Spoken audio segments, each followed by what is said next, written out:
Salam IT News, jumpa lagi di program berita kami. Hari ini kami akan informasikan tentang penilaian intelijen Amerika Serikat mengungkapkan bahwa seorang perwira senior komunis Tiongkok memberi wewenang kepada pasukannya untuk menyerang pasukan India di lembah Sungai Galwan perbatasan Tiongkok dengan India. Konflik akhirnya terjadi yang merupakan konflik berdarah terburuk dalam hampir 45 tahun. Lusinan tentara terbunuh yang meningkatkan ketegangan antara Tiongkok dan India. Simak berita selengkapnya.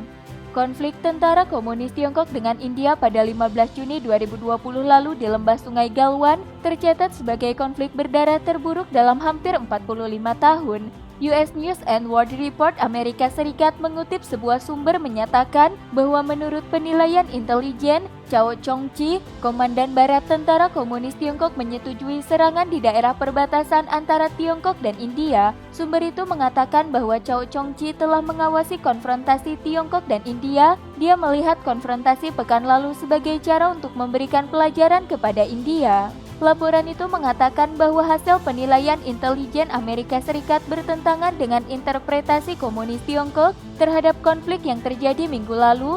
Penilaian menunjukkan bahwa peristiwa yang mematikan dan kontroversial ini tidak sama dengan konflik sebelumnya. Ini bukan hasil dari ketegangan yang tiba-tiba dan tidak terkendali, tetapi keputusan sengaja Beijing untuk mengirim sinyal ke India guna menunjukkan kekuatannya.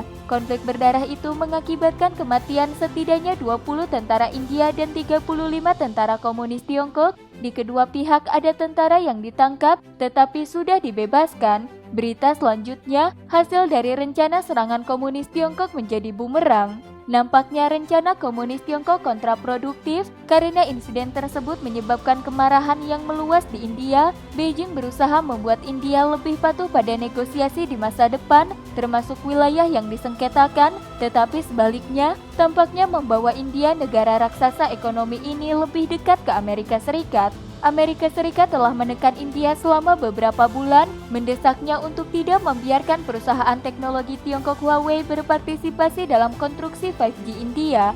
Setelah peristiwa minggu lalu, India memulai gelombang boikot barang-barang Tiongkok. Orang India menghapus aplikasi media sosial Tiongkok seperti TikTok dan menghancurkan ponsel buatan Tiongkok. Kementerian Telekomunikasi India pada 17 Juni 2020 lalu telah memerintahkan melarang perusahaan telekomunikasi milik negara membeli peralatan dari perusahaan Tiongkok seperti ZTE dan Huawei.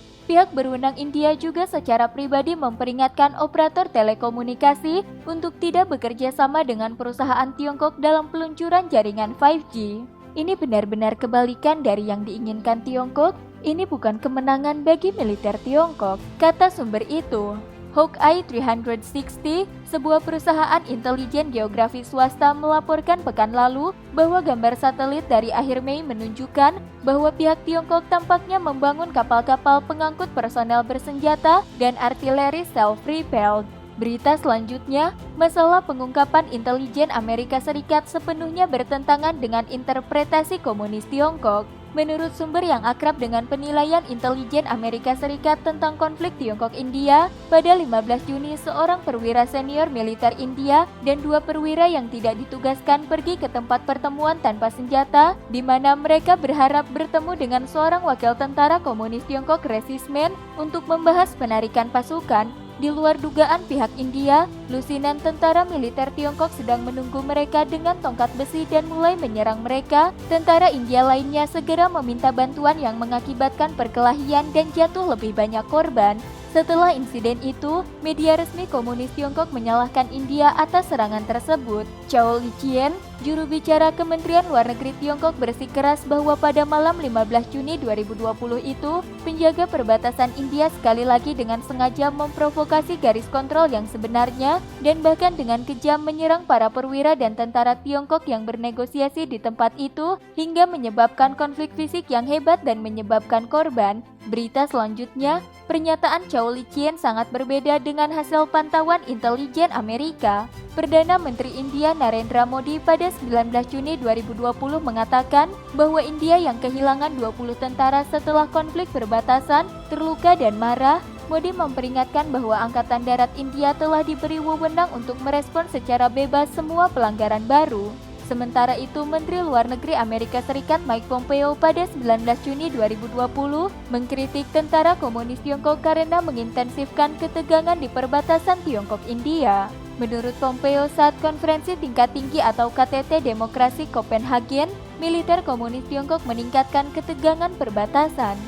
Hari ini kita melihat ini di India, demokrasi dengan penduduk terpadat di dunia.